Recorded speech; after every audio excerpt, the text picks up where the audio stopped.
ওকে, class শেষ। প্যারা নেন না, ঘুমান। ওয়েদার ভালো। একটা ছোট গল্প বলবো, থাকবেন? খুবই খুবই ইন্টারেস্টিং লাগছে আমার, মানে আমি আমি পুরো স্টপ হয়ে গেছি শুনে। হ্যাঁ, সেটা হলো আমি রিসেন্টলি এক বড় ভাইয়ের সাথে একটু আড্ডা দিছিলাম। হ্যাঁ, সো উনি বলতেছে উনি ভুটান গেছিল। হ্যাঁ, উনি হলো যে রেস্টুরেন্টে, হোটেলে ছিল, নিচে রেস্টুরেন্ট, ওখানে খাইতেছিল। হুম, এখন মানে পাশে এরকম একটা টেবিলে আরো দুইজন বসা ছিল যারা বাংলায় কথা বলতেছে। সো উনি শুনে, হ্যাঁ শুনে সামনে আগায় গেছে, যে বলতেছে আপনার বাংলাদেশি কিনা। পরে বলেছে হ্যাঁ আমরা আসলে বাংলাদেশি এরকম। তো পরে উনিও আরেকটা চেয়ার টেনে নিয়ে এখানে ওনার কফিটা নিয়ে বসলো, না আড্ডা দিতেছে সবাই। পরে শুনলো আর কি, কাহিনী শুনলে এরকম যে দুজনই ডক্টর। একজন হলো ইউকে তে প্র্যাকটিস করে, আরেকজন হলো ঢাকা মেডিকেলের। হ্যাঁ, এরকম আর কি সিনিয়র। উনি মনে হয় জব ছেড়ে দিছে, লাইক বড় কিছু করতেছে এরকম। So ওনাদের কোনো বিজনেসের কাছে কাজে ভুটানে গেছে। এখন কথাবার্তা বলতেছে, উনিও ভাইও বিজনেসের কাজে গেছে। পরে বলতেছে, উনি বলতেছে ভুটানের প্রেসিডেন্ট তো আমার ক্লাসমেট। হ্যাঁ, ময়মনসিংহ মেডিকেল মনে হয়। সো উনি তো আমার ক্লাসমেট, হ্যাঁ ওনার সাথে দেখা হবে, দেখা হবে, কথা হয়েছে এই ট্যুরে। হ্যাঁ, সো এরকম ভাই বললো যেদিন লাইক উনি এয়ারপোর্টের জন্য বাংলাদেশের জন্য চলে আসবে, ওই দিন উনি বের হচ্ছে, উনাদের সাথে লাইক দেখা নিছে, হ্যাঁ লবিতে দেখা।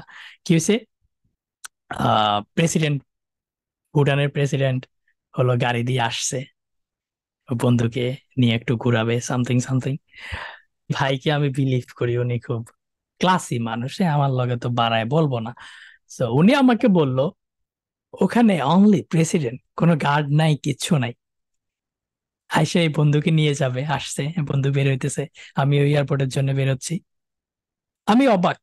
তাও আমি শুনছি এটা হলো লাইক ওই যে এখানের যেই আহ থাকে না লবির সামনে দারোয়ান টাইপের, গার্ড টাইপের, উনারা বলতেছে ওয়াও প্রেসিডেন্ট, হ্যাঁ এরকম কিছু একটা সাউন্ড করছে। তারপর উনি বুঝছে যে ইয়া প্রেসিডেন্ট। কার কাছে আসছে উনি তো জানে, ওই যে বাংলাদেশি সে বন্ধুর কাছে। হ্যাঁ, সো আমি জাস্ট এটা শুনে, মনে করেন আমি নেদারল্যান্ডের ভিডিও দেখছি, নেদারল্যান্ডের প্রধানমন্ত্রী কফি পড়ে গেছে হাত থেকে, উনি সাথে সাথে ওই ফ্লোরের ওটা পরিষ্কার করে ফেলছে। হ্যাঁ, আরেকজন যে কাজ করে পরিষ্কার করে, উনি আসার আগে নেদারল্যান্ডের উনি করে ফেলছে। হ্যাঁ, শুনেন আমি এখানে কাউকে ব্লেম করতেছি না, মানে জাতি হিসেবে আমাদের জাস্ট 200 মাইল দূরে 300 মাইল দূরে ভুটান কতটা উন্নত, এই জিনিসটা আমি নিতে পারিনি।